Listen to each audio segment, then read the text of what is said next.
बहुत समय पहले की बात है। किसी गांव में एक किसान रहता था। वह रोज भोर में उठकर दूर झरनों से स्वच्छ पानी ले जाया करता था। इस काम के लिए वह अपने साथ दो बड़े घड़े ले जाता था, जिन्हें वो डंडे में बांधकर अपने कंधे पर दोनों ओर लटका लेता था। उनमें से एक घड़ा कहीं से फूटा हुआ था और दूसरा एकदम सही था। इसी वजह से रोज घर पहुंचते पहुंचते किसान के पास 1.5 घड़ा पानी ही बच पाता था। ऐसा 2 सालों से चल रहा था। सही घड़े को इस बात पर घमंड था कि वो पूरा का पूरा पानी घर पर पहुंचाता है और उसके अंदर कोई कमी नहीं है।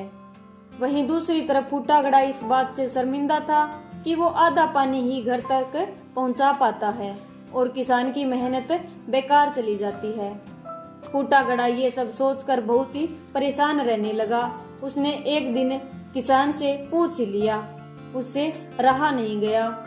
उसने किसान से कहा कि मैं खुद पर शर्मिंदा हूँ और आपसे माफी मांगना चाहता हूँ। तो किसान ने पूछा कि क्यों, तुम्हें किस बात से शर्मिंदगी महसूस हो रही है?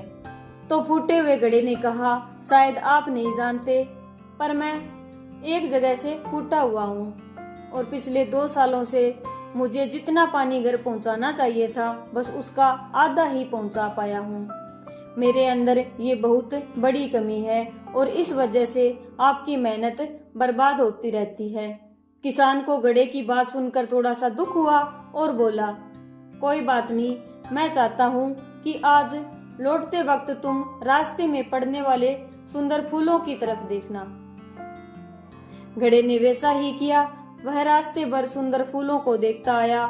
ऐसा करने से उसकी उदासी कुछ दूर हुई, पर घर पहुंचते पहुंचते फिर उसके अंदर से आधा पानी गिर चुका था। वो मायूस हो चुका था और किसान से क्षमा मांगने लग गया।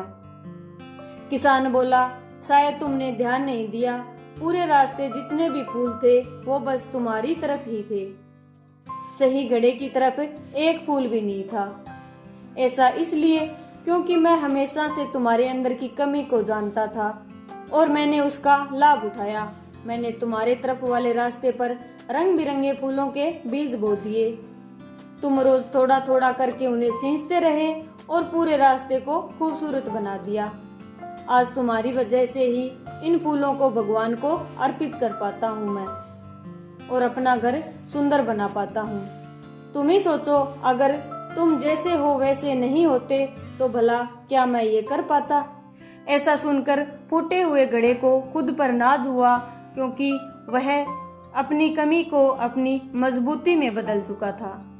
इस कहानी से हमें यही शिक्षा मिलती है कि हम सभी में किसी न किसी प्रकार की कमी जरूर होती है। सभी सर्वगुण संपन्न नहीं हो सकते। हमें हमारी कमियों के बजाय अपनी काबिलियत पर जोर देना चाहिए और अपनी कमियों को मजबूती में बदलकर कामयाब इंसान बनना चाहिए। आज की कहानी आपको कैसी लगी कमेंट करके जरूर बताइए। अगर पसंद आई हो तो चैनल को लाइक, शेयर एंड सब्सक्राइब करें। मिलते हैं नेक्स्ट वीडियो में ऐसी ही एक इंटरेस्टिंग कहानी के साथ।